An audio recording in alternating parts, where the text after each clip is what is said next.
자, 오늘은 다니엘서의 말씀을 좀 같이 보려고 합니다. 다니엘서의 말씀은 자, 요 그림이 다 보이시나 모르겠어요. 여기에 보시면 여기가 다니엘이죠. 여기서부터 여기까지가 다니엘이에요. 그 다음에 예레미야는 이렇게 돼 있어요. 그러니까 예레미야하고 다니엘하고 이만큼의 시간이 중첩되는 거죠. 시간적으로. 그 다음에 에스겔은 여기에 있습니다. 그러니까 에스겔서의 내용이 다니엘서에 이렇게 포함되어 있다. 시간적으로, 시간이요. 이렇게 될 수 있어요. 자, 그 다음에 이스라엘이 멸망하는 때는 586년 요 지점이에요. 굉장히 흐리게 보이죠? 딴 분들 깨끗하게 보이세요? 굉장히 블러리하게 보이는데 딴 분들 어떠세요? 포커스가 안 맞는 것 같은데. 아니, 딴 분들은 괜찮으세요? 저만 그래요? 프리하게 보내요. 그래요. 죄송합니다. 어쩔 수가 없네요. 방법이 없어요. 하여튼 요 그림, 대체적인 그림만 확인해 보시라 그 얘기예요. 자, 그렇게 보시면 여기 부분이 아니 어디 갔어요? 여기 다니엘은 여기지만 포로기가 이렇게 이걸 편집하신 분이 다니엘이 포로로 잡혀간 시점부터 3차 포로 귀환이라고 하는 요 지점까지 다니엘이 거의 마지막 다니엘의 말년 거기까지를 뭐라고 얘기했냐면 바벨론에 사로잡힌 유대인들의 70년간 포로 생활 이렇게 해놨어요. 근데 이건 아닙니다. 이거는 아니에요. 이건 정확히 70년도 아닙니다. 제가 얘기하는 70년은 어디냐면 여기 부분 얘기하는 거예요. 이스라엘이 멸망하는 요 586년 여기에 무슨 일이 있어요? 성전이 파괴됩니다. 여기 요 앞에는 그래도 성전이 있었어요. 여기는 그러니까 여기서부터 성전이 파괴되고 성전이 언제 재건되냐면 여기 516년 여기에서 완전히 재건됩니다. 그래서 586년에서 516년까지 여기를 포로 생활로 보는 거예요. 포로기로. 정확히 70년이에요.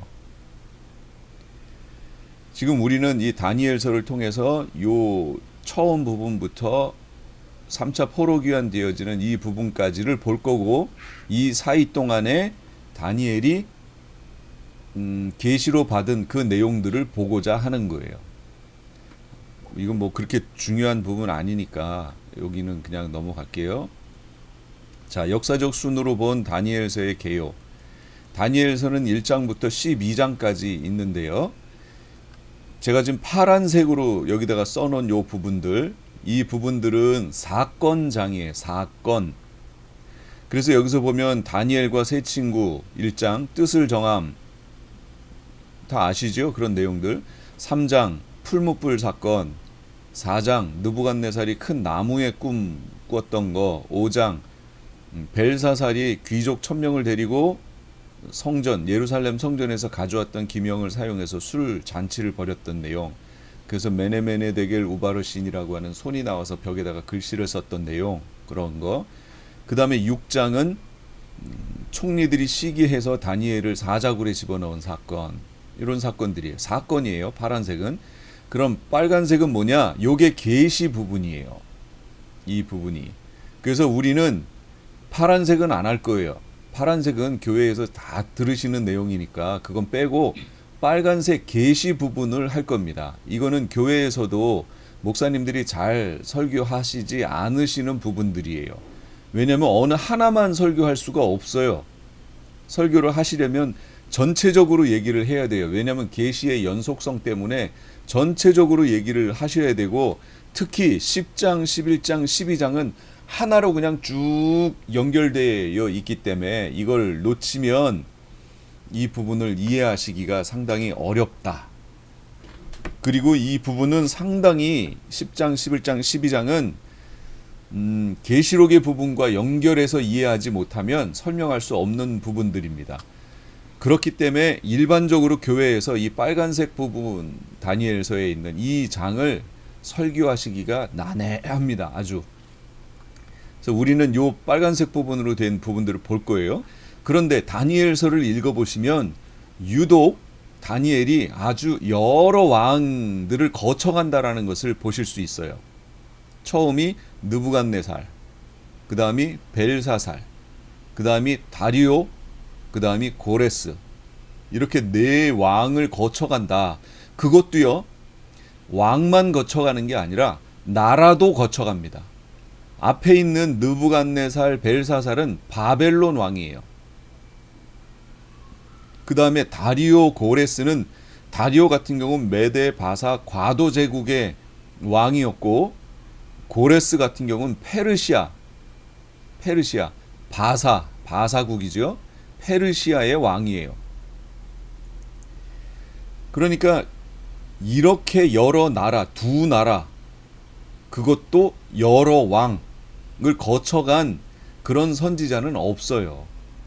어느 한 나라, 한 지역에서 이렇게 있었던 그런 왕들은 있어도 이렇게 여러 나라, 여러 왕의 시대를 거쳐간 그런 선지자는 없었다. 이게 다니엘이 유독 이렇게 사용되었다. 이유가 다 있는 거예요. 여기에서 보시면 중요한 주제 내용도 제가 빨간색으로 이 동그라미 쳐놓은 부분들이 있어요. 7장의 작은 뿔, 8장의 작은 뿔, 11장의 작은 뿔, 그 다음에 9장에는 71의 예언. 이 부분들이 결론적으로 말하면 여기서 말하는 이 작은 뿔들은 누굴 말하는 거냐면 적그리스도 얘기하는 거예요. 적그리스도를 예언해 놓은 것이고, 이 71의 예언은 인류 역사의 시간표를 가르쳐 주는 거예요. 인류 역사의 시간표. 그러니까 이스라엘이 없으면 이 시간표도 해석할 수 없는 거죠. 그렇기 때문에 1948년에 이스라엘이 유엔으로부터 승인을 받아 독립할 때까지, 그 전까지는 이스라엘이 이 땅에 없었잖아요. 다 흩어져 있었죠. 흩어진 걸 디아스포라라고 얘기해요. 디아스포라 되어 있던 이 이스라엘이 없었어요. 그때에는 이 70일의 예언을 볼 수 있는 눈이 없었어요. 볼 수가 없었어요. 왜냐면 이 70일의 주인공은 이스라엘이거든요. 근데 그 주인공인 이스라엘이 없으니까 이걸 해석해낼 수가 없는 거예요. 그렇기 때문에 그때까지의 신학이 뭐라고요? 무천년 해도 괜찮아요. 그건 하나님의 섭리 속에서 이스라엘이 어차피 보이지 않기 때문에 이스라엘하고 약속하셨던 그 내용들, 구약에 주셨던 그 축복의 내용들을 이게 우리다 라고 해석하고 성경을 적용하고 성경을 보는 것 문제 없어요. 사실상 구약의 하나님이 지금 우리의 하나님이시기 때문에 구약 이스라엘에게 약속하신 내용이 우리에게도 적용되는 내용이에요. 율법적인 내용이라든지 잠언이라든지 전도서라든지 이런 데에서 계속 말씀해 주셨던 하나님의 성품과 관련되어 있는, 하나님은 어떤 분이신가, 이렇게 할 때 하나님은 어떻게 반응하시는가, 어떤 하나님이신가, 이게 지금의 하나님하고 똑같잖아요. 그러니까 그것을 우리라고, 그때 구약의 이스라엘을 우리라고 대체해서 성경을 보더라도 그 1948년 전까지는 문제가 없었어요. 상관없어요. 어차피 그분들은 낙원에 메시아 왕국에 못 들어가요. 거기 있었던 분들은, 그분들은 다 돌아가셔서 낙원으로 가시기 때문에 상관없어요. 이제 문제는 1948년에 이스라엘이 등장했다라는 거예요. 이스라엘이 등장한 후라면 이제부터 문제가 된다는 거죠. 왜 문제가 되냐면 71의 예언이 성취되기 때문이에요. 70일의 예언이 성취된다는 얘기는 마지막 시대에 대한 시간표가 이제 카운트다운이 시작된다는 거예요. 그렇다면 그때부터는 구약에서 말했던 그 이스라엘을, 실제 이스라엘을 무시하고 나다라고 무조건 대체했다가는 큰일 납니다. 어떤 하나님 되심이라든지 이런 것들을 적용하는 데 있어서 문제가 없지만, 이 땅을 만드신, 피조 세계를 만드신 하나님의 계획 속에, 계획에 대해서 그 시간표를 놓치게 돼요. 대체 신학을 취하면. 그래서 이런 부분들이 이 70일의 예언 때 나옵니다. 그러면 그때 더 자세히 보도록 하고요. 다니엘과 세 친구 그리고 당시 왕들과의 관계에서 발생한 사건 뭐냐면 다니엘서의 내용적 분류예요. 아까도 설명했어요. 이 2장을 빼고 6장까지는 다 사건장입니다. 요거는 우리가 다루지 않을 거예요. 2장을 다룰 겁니다. 2장은 느부갓네살의 큰 신상 꿈이에요. 느부갓네살이 큰 신상 꿈을 꾼 거예요. 자, 그 다음에 7장부터 12장까지는 이건 계시의 내용들이에요. 계시의 내용들. 그래서 이 부분들을 할 겁니다. 우리가 할 거예요. 역사적 순서와 기록의 순서가 달라요. 역사적 순서와 기록의 순서가 달라요. 그러니까 역사적 시간적 순서대로 기록을 하지 않았어요. 다니엘이. 그렇게 했다라는 것은 기록 의도가 있었다는 거지요. 다니엘서를 기록할 때 그런 내용들도 우리가 좀 볼 겁니다. 기록 의도, 계시의 연속성 때문에 그래요. 계시의 연속성, 중요한 주제들이 있어요. 네 짐승, 열뿔, 작은 뿔, 작은 뿔은 적그리스도라고 얘기했습니다. 그 다음에 영원한 하나님 나라, 메시아 왕국 얘기하는 겁니다. 영원한 하나님 나라. 그래서 여러분 구약 성경을 읽어보시면 이건 중요해요. 구약 성경에서는 천국에 대한 내용이 안 나와요. 잘 보세요. 구약 성경에서 얘기하는 그 나라는 천국 얘기하는 게 아니에요. 그럼 뭐 얘기하는 거냐? 메시아 왕국 얘기하는 겁니다. 메시아 왕국. 다시 한번 구약을 잘 읽어보세요. 메시아 왕국 예언하는 거예요. 그럼 메시아 왕국에서의 왕은 누구예요? 메시아. 메시아가 왕이에요. 그러니까 메시아가 왕으로 다스리는 나라. 메시아 왕국.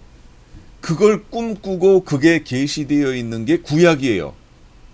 그러다 보니 우리 크리스찬들이 실수하는 게 있어요. 저는 실수라고 얘기를 하는데 잘 보세요. 구약에서 39권의 내용이 메시아 왕국에 대해서 예언을 했어요. 자, 그 다음에 말라기 끝난 다음에 뭐예요? 마태복음이지요. 마태복음이 나오면서 거기 누구 얘기가 나오는 거지요? 아브라함과 다윗의 자손 예수 그리스도의 세계라 이렇게 나오잖아요. 거기서 그리스도라는 말이 메시아라는 말이에요. 이 부분도 한번 우리가 정리를 좀 할 필요성이 있습니다. 뭐냐면 구약에 있는 성경의 인물, 지명이라고 하는 이것들이요. 사실은 다 구약적 용어죠. 성경에 있는 이름들, 이거 다 유대인들 얘기하는 거잖아요. 구약 얘기예요, 구약. 그러니까 지명이라든지 이름들이 다 히브리어로 되어 있는데, 원래는 히브리어로 되어 있는데, 이게 신약이라고 하는 성경이 기록되면서 헬라어로 바꿨겠지요? 헬라어로, 신약은 헬라어로 써졌으니까. 그러면서 지명이라든지 이름이 바뀌어가기 시작했지요. 그런데 그렇게 기록된 지명, 인명이 영어로 바뀌면서 킹제임스 성경 같은 경우 이렇게 바뀌었겠죠? 그것이 우리나라로 한번 예를 들어볼게요. 우리나라 개역 개정, 개역 한글 성경으로 오면서 어떻게 바뀌었냐면 이게 한문으로 바뀌어요. 한문으로 바뀐 것이 다시 우리말로 바뀐 거 아니에요. 그러다 보니 인명이나 지명이 전혀 다른 의미, 다른 이름으로 불리는 경우가 많아요. 그 중에 하나가 그리스도예요. 그리스도의 원 발음은 뭐냐면 마쉬아흐예요. 마쉬아흐. 이게 원 발음이에요. 마쉬아흐.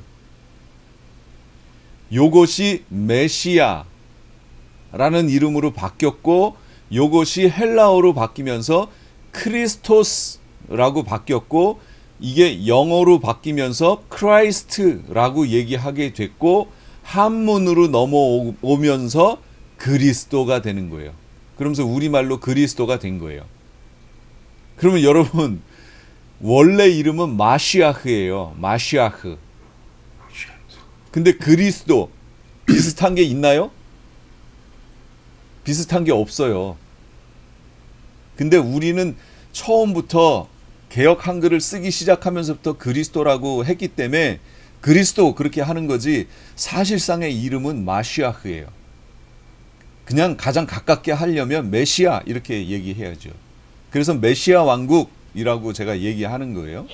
그런데 이 이름을 한번 정리할 필요성은 있습니다. 정말로. 왜냐하면 이름을 통해서 하나님이 주시는 의미가 있거든요. 한 가지만 예를 들고 넘어갈게요. 무슨 얘기냐면 여러분 아브라함의 아들 이름이 누구예요? 이스마엘 말고 약속에 의해서 태어난 아들? 이삭. 그러면 이게 히브리어에서 이삭이라고 얘기할까요? 아니에요. 히브리어는 이삭이 아니고 이츠학이에요. 이츠학 이거예요. 그럼 이츠학이라고 우리가 발음을 해야 좋은 점이 있어요. 왜냐하면 하나님께서 아브라함에게 자손을 주겠다고 약속을 하셨을 때, 말씀을 하셨을 때 아브라함이 어떻게 했냐면 웃었어요. 그렇죠? 그러니까 하나님이 그 웃었다라는 부분에 대해서 지적을 하십니다. 그때 아브라함이 이렇게 고개를 숙이고 웃었어요. 이 웃었다라는 말이 히브리어로 뭐냐면 바이츠학이에요. 바이츠학. 바가 붙어서 과거형이 됐어요. 네가 웃었다라는 뜻이에요. 바이츠학. 이삭이라는 말이 웃음이라는 얘기잖아요. 그랬더니 하나님께서 그 후에 사라가 있을 때도 똑같은 얘기를 하셨을 때 사라가 천막 뒤에서 또 웃었지요. 바이츠학 했어요. 하나님이 그래서 뭐라고 하신 거냐면 그 자녀가 났을 때 이름을 이츠학이라고 하겠다는 거예요. 웃음. 네가 웃었지. 내가 하고자 하는 걸 얘기했는데 네가 웃었지. 아브라함 네가 웃었지. 그래서 그 아들 이름을 이츠학이라고 할 거야. 웃음이라고 할 거야. 그리고 아들이 태어났어요. 실제로. 그래서 아브라함이 이츠학이라고 했어요. 아브라함이 그 아들 이츠학을 부를 때마다 웃음 할 때마다 뭐가 생각날까요? 자기가 하나님이 말씀하셨을 때 웃었잖아요. 자기가 못 믿고 하나님 말씀 못 믿고 웃었잖아요. 그게 계속 떠오르는 거예요. 이츠학 부를 때마다 자기가 내가 하나님이 얘기하셨을 때 말씀하셨을 때 웃었지. 그러면 뭐예요? 이제 그렇게 하면 안 되지. 이거죠. 안 되지. 그래서 이 과정을 거치고 나서 22장에 가서 내 아들을 모리아산에 가서 번제로 드려라 했더니 그다음 아브라함이 어떻게 반응했죠? 웃었나요? 아니요. 즉각적으로 반응합니다. 그 이름을 통하여 12장에서 그렇게 훈련 시작된 게 22장에 가서는요. 아브라함이 군소리도 안 하고 자기 아내에게 말도 안 하고 바로 가서 제물로 드립니다. 자기 아들을. 이렇게 신앙이 발전한 거예요. 그 바로 이름 속에 이게 있는 거예요. 이름으로 훈련하신. 그런데 이런 내용을 히브리인들은 너무 쉽게 성경을 읽으면서 받아들이는 거예요. 바이츠학 했기 때문에 이츠학이라는 이름을 줬다. 그래서 아브라함이 그 이츠학이라는 이름을 들을 때마다 자신의 웃었던 행위를 회개하고 하나님께 믿음이 더 성장하는 계기가 됐다. 이름을 통해서. 근데 우리는 그런 거 못 보잖아요. 그냥 이삭 이렇게 해버렸어요. 전혀 우리는 알 수 없는 의미로 이게 바뀌어간다는 거죠. 제가 미국에 처음 와서 그 하와이로 왔을 때 면허증 딸 때 얘기했잖아요. 소셜 번호를 받기 위하여 갔는데 제 이름을 정영철을 거기 가서 영어로 접수했더니 치영 그래가지고 제가 제 이름인지 못 알아들었다고 얘기했죠.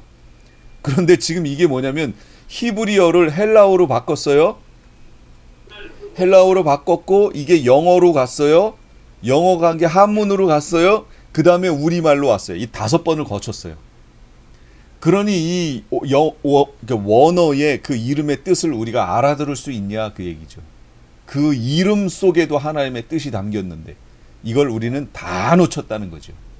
지금 아무도 몰라요. 그런데 이걸 원어로 바꾸고 원어의 의미로 다시 돌아가 보면 우리가 놓친 부분들이 너무 많은 거예요. 요거는 여기까지 할게요. 나중에 또 이 부분이 되면 다시 얘기하겠습니다. 그래서 최소한 마시아흐라는 말은 쓰지 않더라도 메시아 정도는 가야 되겠다 싶은 거죠. 메시아 정도. 그래서 영원한 하나님 나라, 이건 메시아 왕국 얘기하는 겁니다. 자, 그 다음에 계시를 주신 목적, 느부갓네살이 마음으로 생각하던 것, 그러니까 왕이 마음으로 생각하던 것을 왕에게 알려주려 하십니다. 그럼 왕이 뭘 생각했느냐?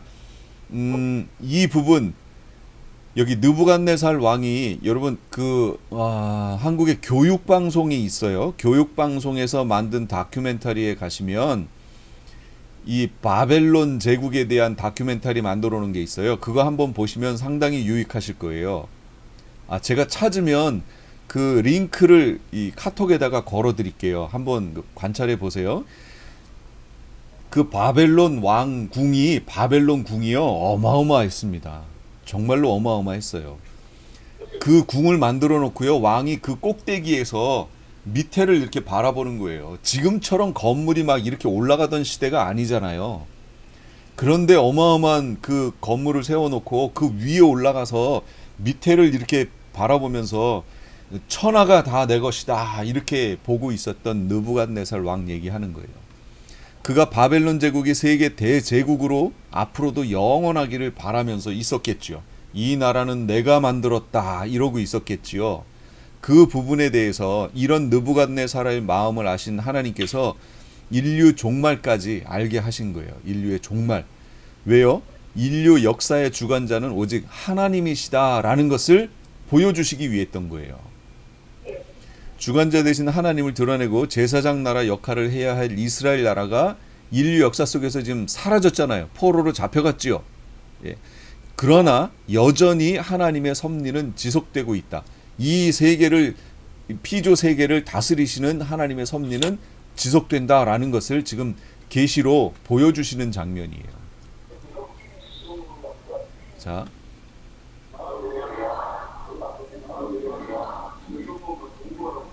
하나님의 섭리의 한 방법, 그 누구도 예외 없이 하나님의 다스리심과 사용하심의 대상이다. 그게 이방 땅의 느부갓네살 왕일지라도 그렇다는 거예요. 절대 주권 얘기하는 겁니다. 그래서 이 다니엘서는 다 이스라엘에서 되는 내용이 아니에요. 바벨론하고 페르시아에서 되는 일을 지금 보여주는 거거든요. 거기에 모든 세계의 절대 주권은 하나님께 있다. 이거 지금 얘기하시는 거예요. 설령 지금 저 중동 국가의 이슬람 국가라 할지라도 거기에 있는 모든 주권은 하나님께 있다. 이거 지금 보여주시는 거예요. 그러므로 지금 갑자기 이름이 생각이 안 나지.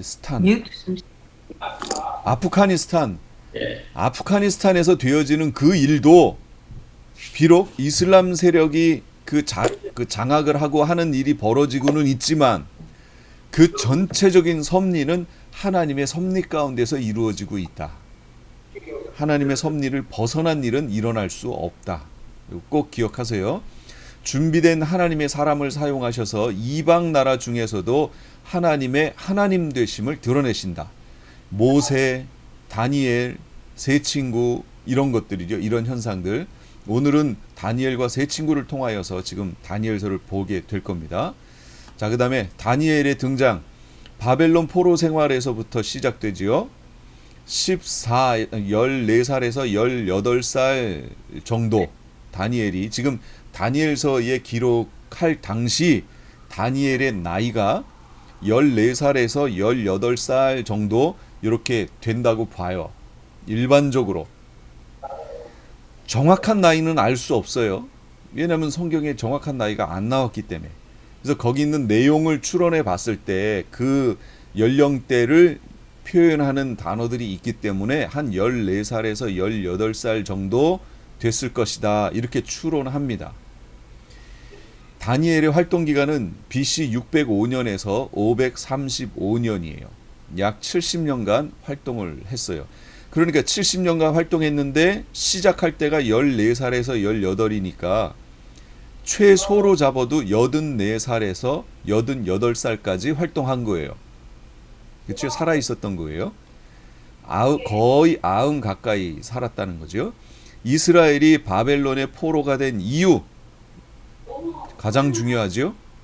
이스라엘이 바벨론의 포로가 된 이유, 다시 말하면 지금 우리에게도 적용할 수 있는 얘기예요. 지금 하나님의 백성들이 영적 바벨론인 음녀의 포로가 되는 이유가 뭐예요?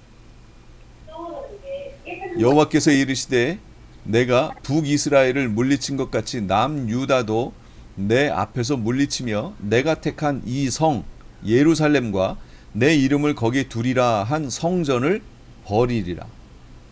왜 그러셨죠? 이 언약은 내가 그들의 조상들의 손을 잡고 애굽 땅에서 인도하여 내던 날에 맺은 것과 같지 아니할 것은 내가 그들의 남편이 되었어도 그들이 내 언약을 깨뜨렸음이라. 언약을 깼기 때문이에요. 쉬운 표현으로 약속을 지키지 않았다는 거예요. 약속을 깨버렸다는 거예요. 여러분, 구원과 연결해서 제가 다시 표현을 할게요. 여러분, 구원 받으셨습니까? 라고 묻는 거. 구원 받으셨습니까? 라고 묻는 거요. 그 질문보다는 이제는 이렇게 질문하셔야 돼요. 구원에 대한 약속을 가지고 계십니까? 이렇게 질문하시는 게 더 옳다는 거예요. 지금 우리는 구원에 대한 약속을 갖고 있는 거지요. 이걸 다른 표현으로 약혼했다라는 거예요. 약혼. 아직 혼인 예식 안 했지요? 7년 대환란 끝부분에 예수님 재림하셨을 때 우리가 휴거디에 올라가서 혼인 예식하는 거예요. 그러니까 지금 우리는 혼인 예식 안 했어요. 약혼한 상태예요. 약혼이란 의미는 혼인을 약속해 놓은 상태. 그래서 약속이라고 얘기하는 거예요. 이걸 다른 말로 구원에 대한 약속을 받은 상태. 이게 지금 우리예요. 이게 이스라엘하고 그대로 적용됩니다. 이스라엘도요, 약속을 받은 상태예요. 그런데 이 이스라엘이 가는 과정 속에서 이 약속을 배반해 버렸어요. 여기 얘기하잖아요. 이 언약은, 이 약속은 내가 그들의 조상들의 손을 잡고 애굽 땅에서 인도하여 내던 날에 시내산에서 했지요. 율법 주시면서 거기서 어마어마한 그 누구도 이 땅에서 경험할 수 없는 그런 모습으로 하나님의 임재를 이스라엘 전체가 경험했잖아요. 그 자리에서 맺은 거예요. 그런데 내가 그들의 남편이 되었어도 그들이 내 언약을 깨뜨려 버렸대요. 약속을 깨버렸어요. 그렇기 때문에 바벨론의 포로가 된 거예요. 여러분, 그러므로요, 마지막 시대도 똑같습니다. 약속을, 구원에 대한 약속을 가지고 있어요. 그리고 그 보증으로 성령을 주셨어요. 그래서 이 상태로 영원히 이걸 지켜가며 보증으로 주신 성령을 지켜가며 소멸하지 않고 약속의 성취 자리까지 가야 돼요. 이게 크리스찬들이 해야 되는 일이에요. 그런데 그 성취 자리까지 도착을 하지 못하고 중간에 성령을 소멸해 버려요. 이 소멸했다는 얘기는 약속을 깨뜨려 버렸다는 걸 얘기해요. 그렇게 된 사람들은 어떻게 된다고요? 바벨론 포로가 되는 거예요. 음녀에게 사로잡히는 거예요. 이게 지금 계시록에서 얘기하는 거예요. 똑같아요. 구약에 있었던 내용이 그대로 병행법으로, 예언적 원근 통시법으로 그대로 적용됩니다. 이걸 미리 구약에서 보여주셨어요. 다시 한번 구약과 신약을 연결해서 그래서 연구해 볼 필요가 있어요. 말씀을 읽을 필요가 있어요.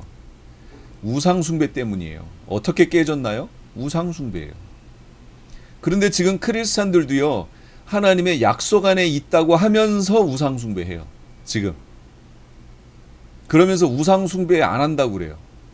우상 숭배가 뭔데요? 우상의 존재가 실제로 있는 게 아니에요. 그럼 뭐예요? 우리 인간이 만든 거지요. 여러분, 실제로 바알이 있어요? 바알이라는 신이 있어요? 실제로? 없어요. 인간이 만든 거지요. 십계명 보세요. 너는 나 외에 다른 신들을 내게 있게 말지니라 그랬단 말이에요. 네가 만든다는 거예요, 우상을. 그래서 우상은 내가 만드는 거예요. 그런데 구약에서는 이렇게 바알이라든지 뭐 뚝뚝뚝 아세라든지 이렇게 정해져 있잖아요. 신적 존재로. 신약으로 넘어오면서는요, 이제 우상의 범위가 확대돼요. 사상 우상도 있습니다. 사상적 우상도 있어요. 주로 이런 것들은 어떤 분들이 갖냐면, 예전에는 우리나라의 공산주의자들, 그들이 사상 우상자들이에요.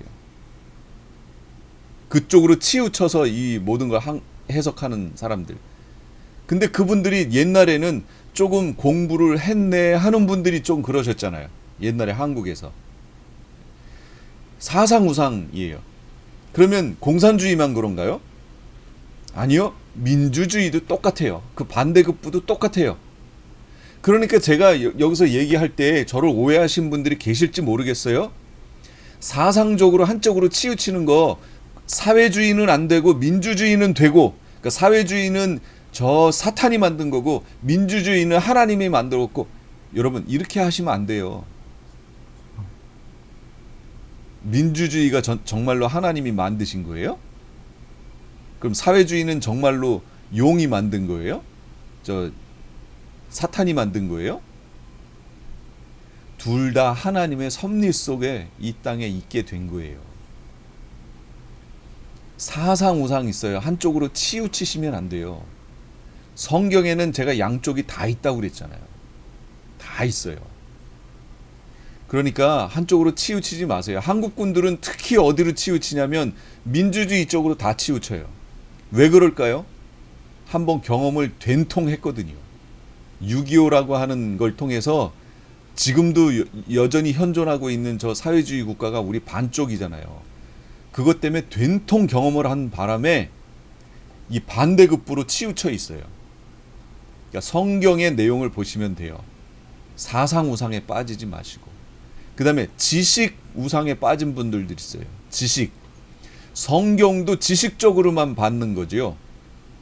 생명으로 받는 게 아니고 지식적으로 그냥 다른 공부, 여타 공부와 똑같은 내용 중에 하나 정도로 이렇게 받는 것. 이 지식 우상이에요. 이런 우상들 많아요.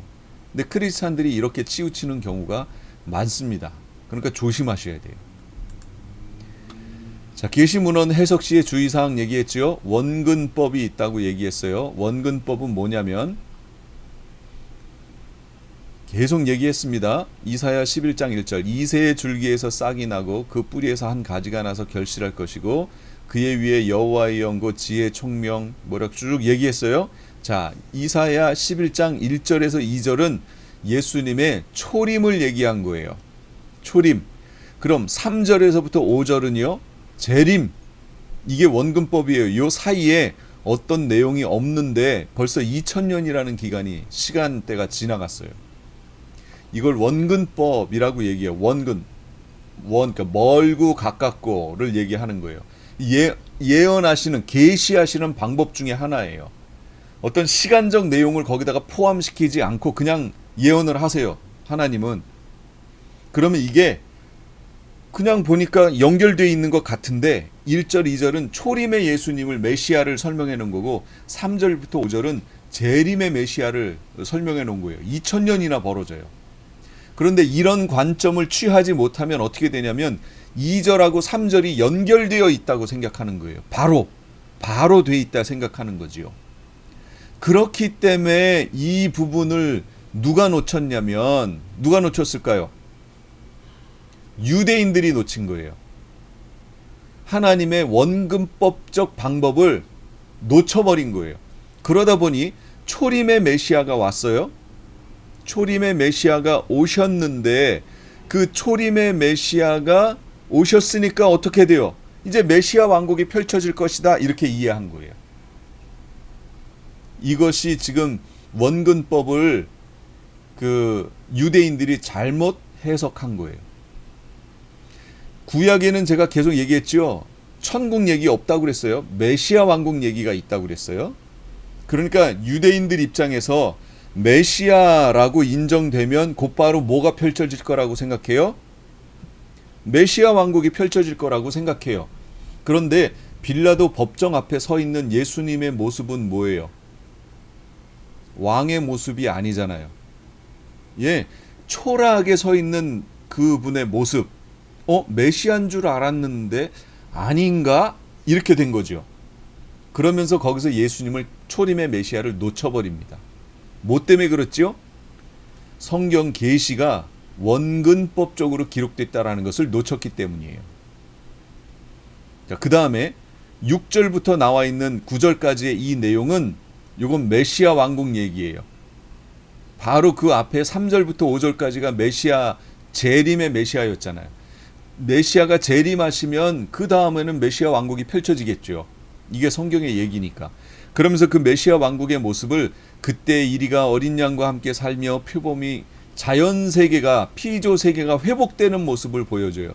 이 모습이 언제 모습이냐면 아담과 하와가 죄짓기 전 상태의 모습이에요. 실제 모습이에요. 그래서 제가 여기서 다시 한번 말씀드릴게요. 이사야서 11장 6절에서 9절 그리고 이사야서 65장 17절에서 25절까지에 있는 내용들 바로 이런 내용이거든요. 이 내용을 실제로 보느냐 상징으로 보느냐에 따라서 그 사람의 종말관이 정해져 있어요.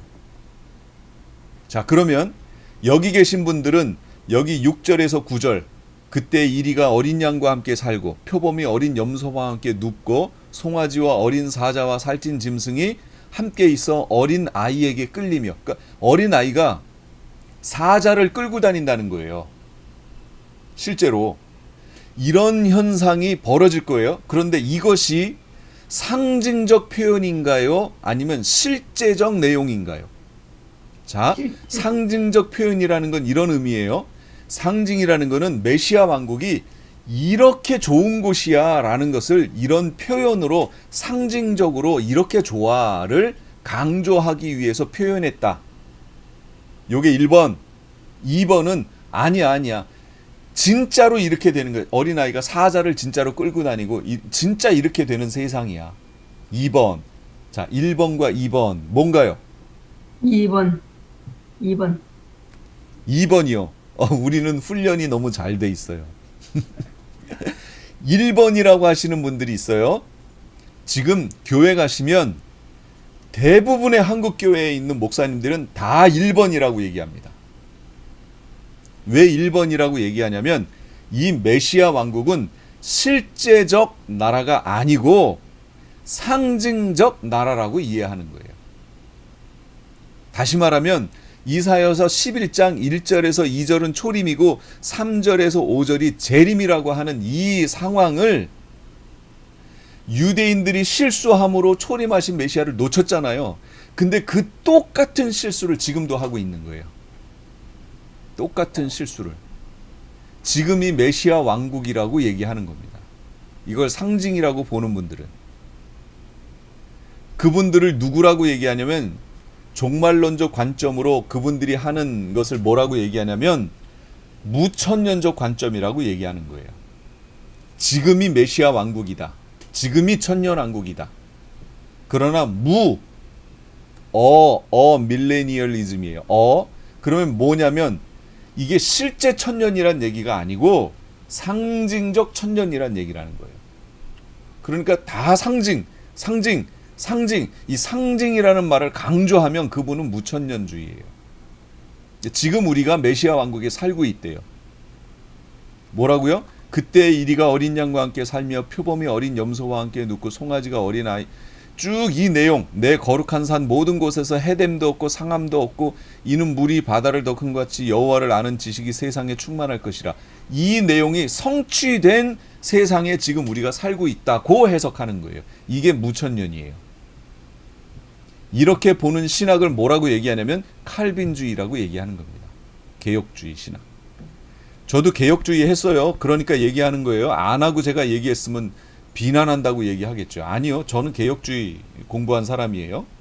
그럼에도 불구하고 제가 이렇게 얘기하는 이유가 있어요. 성경 계시록과 다니엘서와 이런 내용들을 보니까 그 해석에 문제점이 있어요. 심각한 문제점들이 있어요. 그래서 그것 때문에 하는 거예요. 오늘 하게 될 이 다니엘서의 내용도 바로 그 부분을 지적해 주는 거예요. 무천년적 관점의 문제점을 지적하는 거예요. 성경 해석에.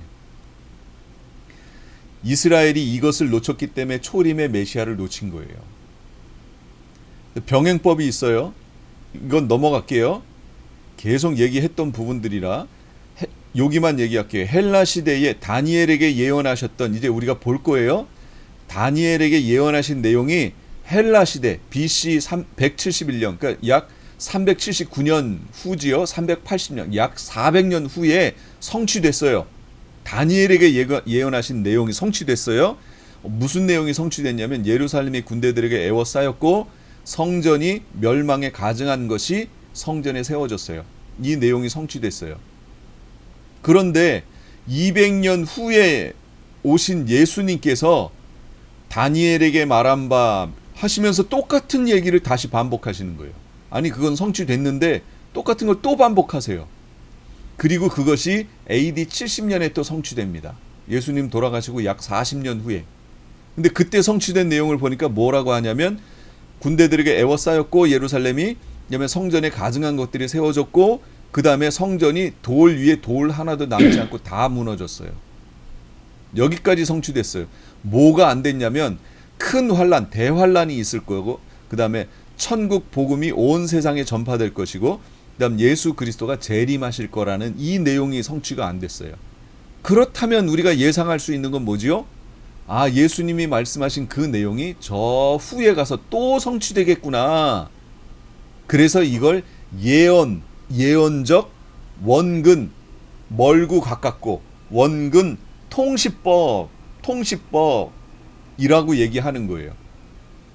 이걸 쉬운 말로 그래서 제가 병행법 이렇게 설명한 거예요. 병행법 뭐예요? 성취가 병행으로 이루어지고 또 이루어지고 또 이루어지고 이런 식으로 된다고요. 그래서 계시문헌 해석 시에 중요한 건 원근법과 병행법 두 가지라는 거예요. 이걸 놓치시면 안 돼요. 그러면 계시록과 다니엘서를 놓치게 돼요. 지금 무천년적 관점을 취하시는 분들 중에 원근법과 병행법적 관점으로 계시문헌을 해석하시는 분들이 없어요. 그러다 보니까 지금이라고 자꾸 얘기하는 거예요.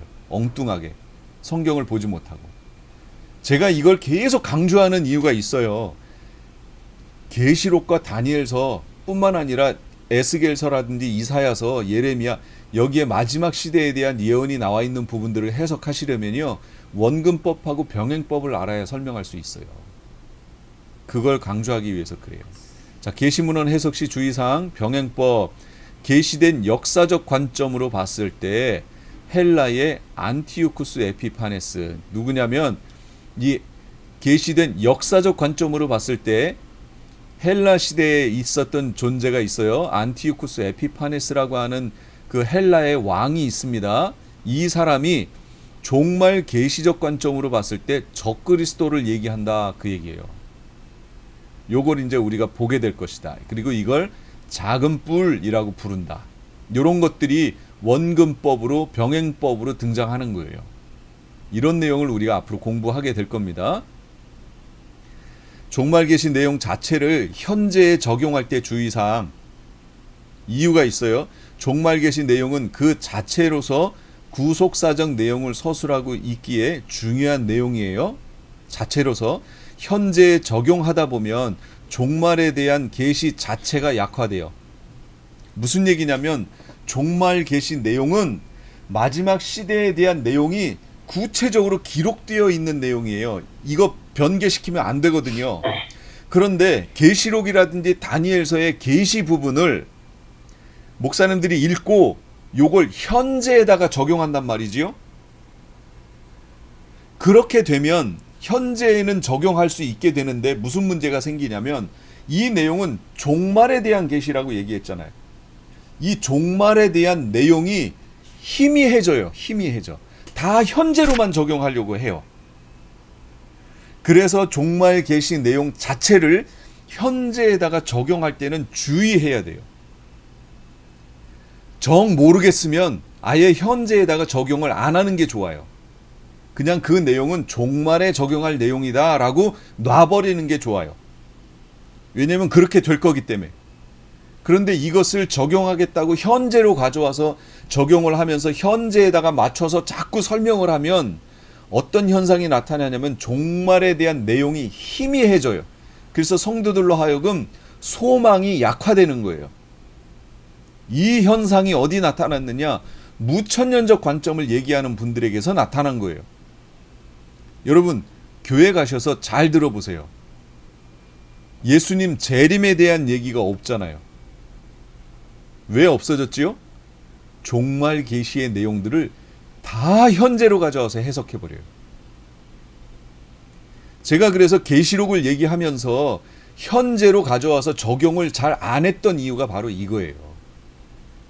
그렇게 할 수도 있는데, 그래서 강조하고 현재의 이 내용을 듣는 사람들에게 은혜를 끼치고 할 수 있는데, 그렇게 하면 문제가 뭐냐면 마지막 때에 대한 얘기 계시의 내용이 희미해져 버려요.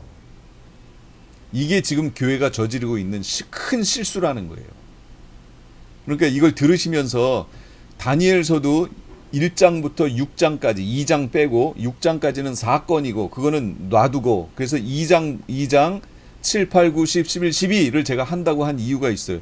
다 계시 부분이에요. 계시니까 계시로서 얘기해야죠. 자, 그럼 넘어가고요. 2장 내용 이제 들어갑니다. 2장. 신상의 예언은 종말에 대한 계시예요. 종말에 대한 계시예요. 종말. 오직 은밀한 것을 나타내실 이는 하늘에 계신 하나님이시라. 그가 느부갓네살 왕에게 후일에 될 일을 알게 하셨나이다. 후일에 될 일이에요. 후일에. 다니엘서 2장 29절에 왕이여, 왕이 침상에서 장래일을 생각하실 때에 은밀한 것을 나타내시는 이가 장래일을 왕에게 알게 하셨사오며, 그러니까 앞으로 되어질 일을 장래일을 보여주신 거예요. 이게 단순히 느부갓네살 앞에 미래에 펼쳐질 한 100년 그 안짝에 벌어질 그 일을 보여주신 게 아니에요. 마지막 시대까지를 전체를 보여주신 거예요. 그래서 하나님이 어떻게 역사하시고 섭리하시는지를 느부갓네살을 통해서 세계 가운데 보여주신 거예요. 이 당시 이 바벨론은 지금의 미국과 같은 나라입니다. 그래서 지금에 있는 미국에다가 이 앞으로의 계시를 보여주신 거예요. 그 느부갓네살에게. 그러니까 느부갓네살이 이걸 보고 앞 시대를 얘기했겠죠. 지금 미국의 바이든 대통령이 이 내용을 듣고 듣고 앞으로 이렇게 되겠구나를 이 세계 가운데 드러내는 것처럼, 그렇게 안 하지만 그런 것처럼 이 당시에 느부갓네살이 그런 위치에 있었다. 손대지 아니한 돌이 산에서 나와서 쇠와 놋과 진흙과 은, 금을 부서뜨린 것을 왕께서 보신 것은 크신 하나님이 장래일을 왕께 알게 하신 것이라. 장래일. 여러 왕들의 시대에 하늘의 하나님이 한 나라를 세우시리니 영원히 망하지도 아니할 것이요 모든 나라를 쳐서 멸망시키고 영원히 설 것이다. 이런 나라, 이런 세상을 하나님이 만드실 것이다. 그럼 여기서 말하는 여러 왕들의 시대에 하늘의 하나님이 한 나라를 세우실 것이다 라고 하는 이 한 나라가 무슨 나라예요? 천연왕국? 예, 이게 메시아 왕국이에요. 이게 메시아 왕국이고, 무천년을 말하는 분들은 바로 이 메시아 왕국이 지금이다 라고 얘기하는 거예요. 그리고 이 왜 지금이냐? 이 나라는 영적인 나라라는 거예요. 예수 그리스도의 초림을 통해 복음으로 만들어지는 나라. 그래서 지금이 바로 예수 그리스도의 천국 복음을 통해서 만들어지고 있다. 영적인 나라, 메시아 왕국 이렇게 얘기해요.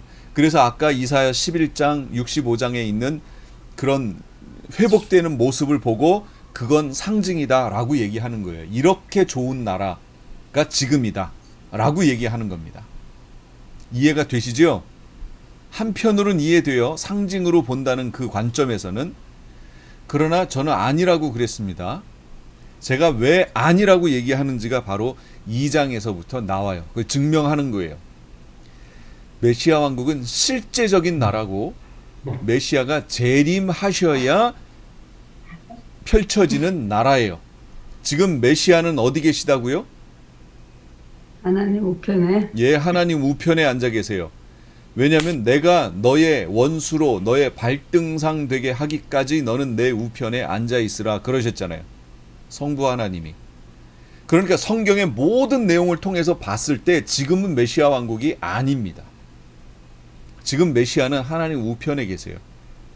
그래서 우리가 영원히 거할 곳인 새 예루살렘 성을 짓고 계십니다. 내가 너희를 위하여 처소를 예비하러 가노니 그 처소를 예비하면 다시 너희에게 와서 너희를 나에게 영접하겠다. 나 있는 곳에. 얘기하셨잖아요. 그러니까 지금 뭐하고 계세요? 하나님 우편에 계시면서 우리가 영원히 거하게 될 처소를 지금 만들고 계십니다. 그게 뭐냐? 새 예루살렘 성이에요.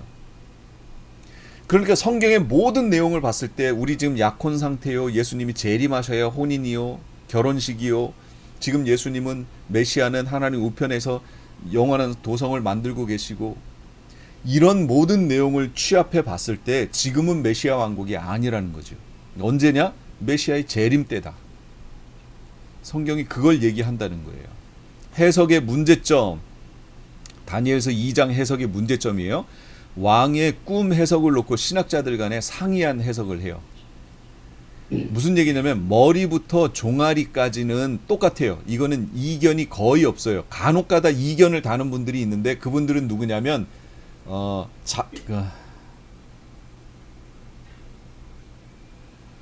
자유주의 신학하시는 분들이에요.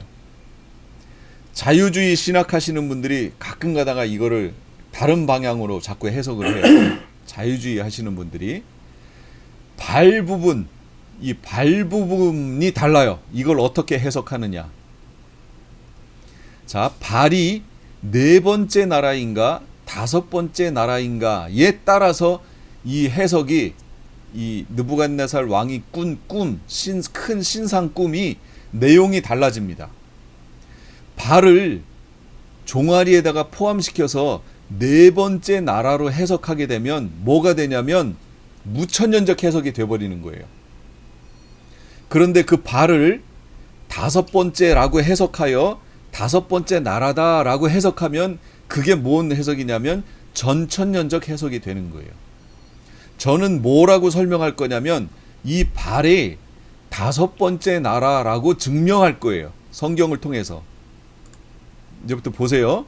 자, 네 번째 나라라고 해석하는 분들이 있어요.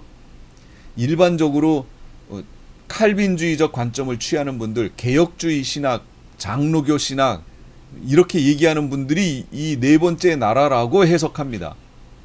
그리고 우리 개혁 한글에서는 뜨인 돌이라는 말이 나와 있는데 사람이 손으로 대지 아니한 돌, 이게 뜨인 돌 말하는 거예요. 이 돌을 네 번째 나라라고 해석하는 분들은 뭐라고 얘기하냐면 예수님의 초림이라고 해석하는 거예요. 그리고 그 후에 이 뜨인 돌이 와서 이 신상을 무너뜨렸죠. 무수히 무너뜨리고 여기에 새로운 나라가 하나님의 나라가 형성되는데 그 나라를 뭐라고 얘기하냐면 교회 시대, 지금이라고 얘기하는 거예요. 교회 시대. 그래서 이걸 무천년적 관점 해석이라고 얘기하고 이런 해석을 하시는 분들에게 있어서 메시아 왕국은 바로 지금이 되는 거예요. 그렇기 때문에 아까 사자가 어린아이에게 끌리고 막 했던 그 내용을 지금이라고 해석해야 하기 때문에 이걸 상징이라고 해석하는 겁니다. 그래서 이사야 11장하고 65장을 상징으로 해석하십니까? 실제라고 해석하십니까? 라고 물어봐서 그분이 상징이라고 해석합니다 하면 그분은 무천년주의자고 종말관을 무천년으로 보는 분이고 실제라고 봅니다 하면 그분은 전천년주의자예요. 이렇게 우리가 알 수 있어요. 단 한 번에 이 구절 하나만 가지고 알 수 있어요. 그런데 이 발 부분을 다섯 번째 나라라고 해석하는 사람들이 있어요. 이 사람들에게 있어서 이 뜨인 돌은 뭐냐면 예수님의 재림이 되는 거예요. 그리고 그때 만들어지는 하나님의 나라는 메시아 왕국, 천년 왕국을 얘기하는 거예요. 그리고 이사야 11장, 65장에 나와 있는 사자가 어린아이에게 끌린다는 그 내용이 실제라고 해석하는 분들이고 그분들이 바로 전천년적 해석을 취하는 분들이에요. 저는 신학교 다닐 때는 무천년적 관점을 취했었어요. 왜냐하면 학교에서 이걸 가르쳤기 때문에. 그러나 계시록과 다니엘을 공부한 후에는 전천년으로 바뀌었어요. 그리고 성경을 보는 모든 관점이 완전히 바뀌었어요. 그래서 제가 이 부분을 같이 빨리 나눴으면 좋겠다 싶은 거예요. 사람들에게. 이 부분을. 이렇게 바꾸고 나서 성경을 보시라 그 얘기예요. 그러면 상당히 내가 놓쳤던 부분들까지도 많이 보게 될 것이다. 발견될 것이다. 그거죠. 그러면 성경에서 어떻게 나와 있나 보세요. 해석의 열쇠가 있어요. 성경 본문의 문장을 한번 보시라 그 얘기입니다. 우상의 머리는 순금이요 가슴과 두 팔은 은이요 배와 널쩍다리는 노시요 종아리는 쇠요 그 발은 얼마는 쇠요 얼마는 진흙이었나이다. 몇 개로 되어 있어요? 5개로 되어 있잖아요. 문장 자체가 5개로 되어 있잖아요. 근데 왜 이거 4번째하고 5번째를 합하여 하나로 보느냐 그 얘기예요. 자꾸. 자, 실제 히브리어 문장을 가지고 볼게요. 히브리어 문장은 오른쪽에서 왼쪽으로 읽습니다. 오른쪽에서 왼쪽으로. 그리고 요게 요 표시가 콤마예요. 우리식으로 말하면 점이에요. 점. 문장 하나 끝났다 그 얘기를 말하는 거예요.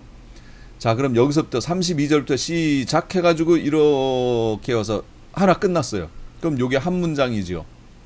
그 다음에 요렇게 와서 여기 와서 끝났어요. 2문장, 3문장, 4문장, 그 다음 쭉 와서 여기 끝났어요. 5문장.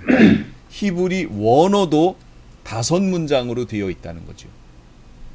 그런데 왜 이걸 4번째하고 5번째를 한 문장으로 자꾸 합치느냐 그 얘기예요. 히브리 원어도 5문장으로 되어 있는데 그래서 성경 본문의 문장이 5개로 얘기하고 있다. 그럼 우리도 5개의 시대로 봐야지. 왜 4개로 보느냐 이거예요 지금. 그 다음에 발의 왕국 분열. 다니엘 2장 41, 44. 왕께서 그 발과 발가락이 얼마는 토기자기의 진흙이요 얼마는 쇠인 것을 보셨은즉 그 나라가 나누일 것이며 이 여러 왕들의 시대에 나누어졌기 때문에 여러 왕들의 시대가 된 거예요. 여러 왕들의 시대에 하늘의 하나님이 한 나라를 세우실 것이다. 이렇게 얘기했어요. 발에 이렇게 나눠져요. 발이 동서분열. 여기서 말하는 발의 나라는 로마를 그러니까 종아리 이 철로 되어 있는 이 나라는 로마를 얘기하는 겁니다. 잠깐만요. 제가 이 동상을 제가 안 보여드려서 조금 헷갈리실 것 같은데 자 여기 있습니다. 이 나라 얘기하는 거예요. 이거 머리, 가슴, 배와 널쩍다리, 그 다음에 종아리, 철이에요. 철. 이게 로마 얘기하는 겁니다. 철 로마 제국. 그 다음에 발. 요 발을 종아리와 하나로 볼 것이냐 따로 볼 것이냐 지금 그 얘기하는 거예요. 머리는 금의 나라 바벨론 얘기하는 거고 가슴은 은의 나라 메데바사 얘기하는 거고 배와 널쩍다리는 노새 나라 헬라 얘기하는 거고 종아리 철의 나라 로마 얘기하는 거고요. 발과 발가락은 철과 진흙으로 되어 있는 미래의 짐승국가 얘기하는 겁니다. 이거예요. 원래 모습이. 그런데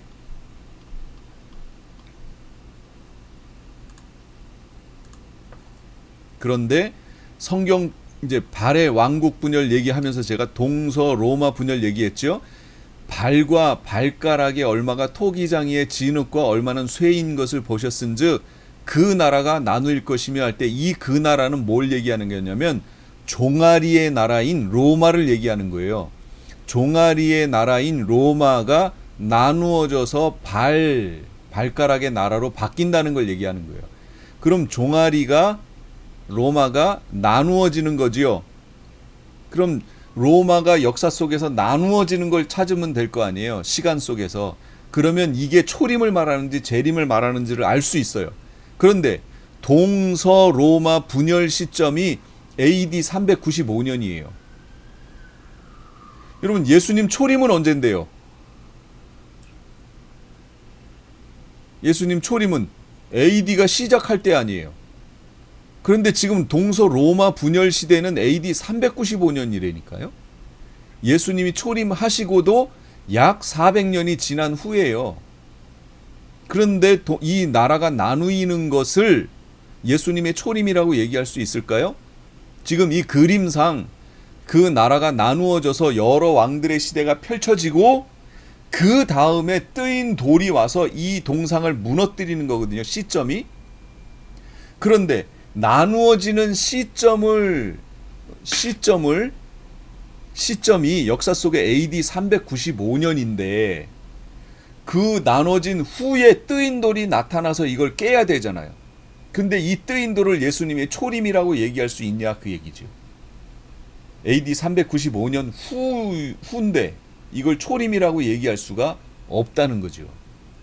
그래서 발해 왕국 분열하는 시점의 실제적인 연도를 봐도 이것은 뜨인 돌이 예수님의 초림이라고 얘기할 수 없다는 거예요.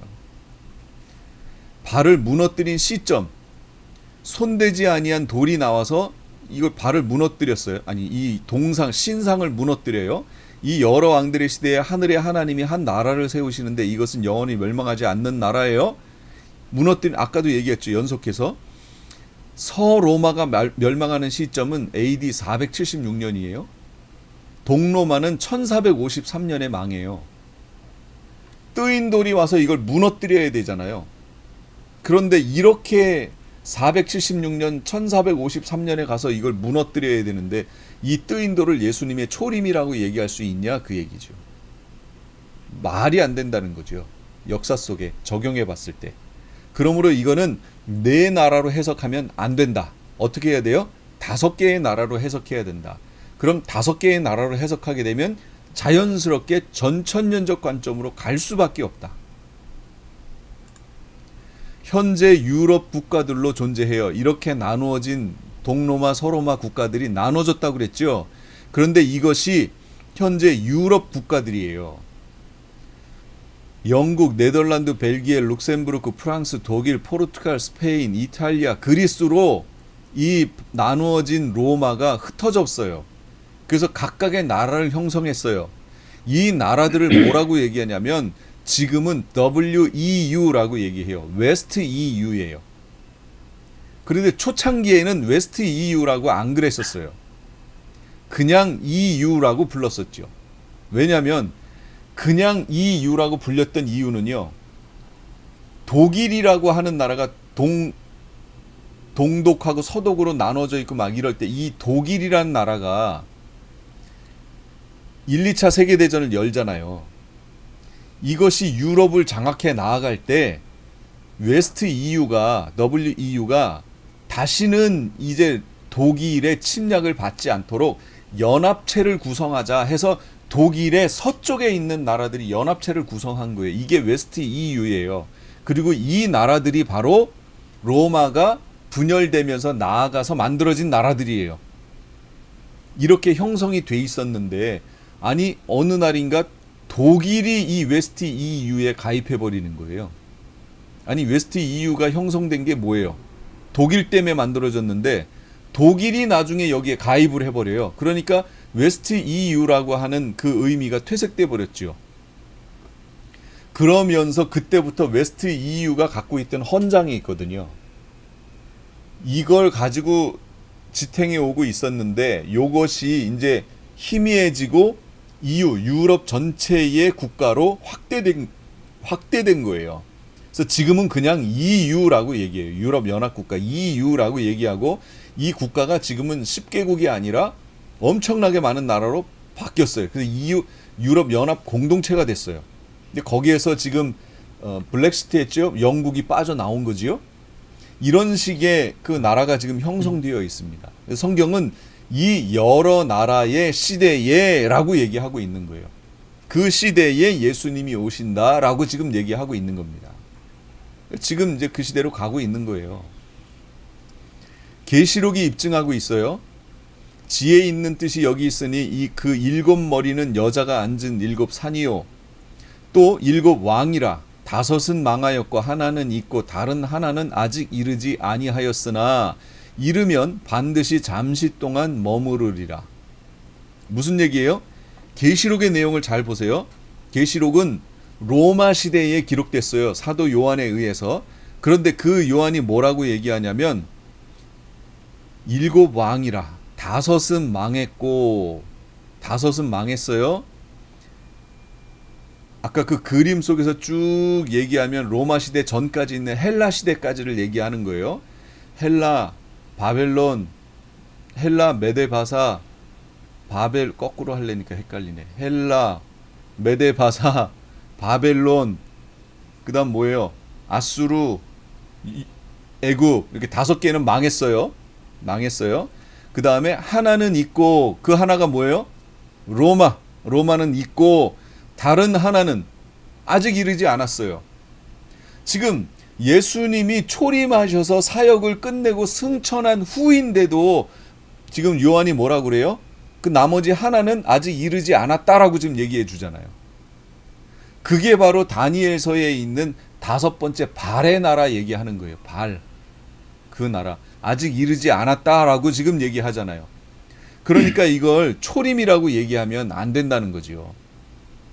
그렇게 얘기하면 바로 무천년적 관점으로 성경을 해석하는 그 관점에 문제가 있다는 걸 지금 얘기하는 겁니다. 문제가 있어요. 일곱 머린 일곱 산, 애굽, 아수르, 바벨론, 메데파사, 헬라 5은 망했고 로마는 지금 있고 그 다음에 짐승 국가는 아직 이르지 않았어요. 로마 시대에 살고 있던 요한의 증언이 다른 하나는 아직 이르지 않았다고 지금 얘기해요. 그래서 이건 5개의 나라로 해석하는 게 맞습니다. 5개의 나라로 금신상을 큰 신상을 해석한다면 그건 바로 전천년을 얘기하는 것이다. 다른 해석, 뜨인돌은 예수님의 재림을 말해요. 쇠와 진흙이 섞인 10발가락의 나라는 예수님 재림 때쯤에 형성될 짐승 국가를 얘기하는 거예요. 뜨인돌이 신상을 무너뜨리고 새롭게 형성되는 하나님의 나라는 메시아 왕국, 천년 왕국을 얘기하는 거예요. 메시아 왕국, 천년 왕국.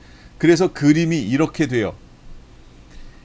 구약시대 예수님 초림까지 바벨론, 메데, 바사, 헬라, 로마 여기까지 요 앞에 애굽과 아수르가 애굽과 아수르가 있는 거지요. 그 시대는 이미 지나간 시대이기 때문에 안 나와요.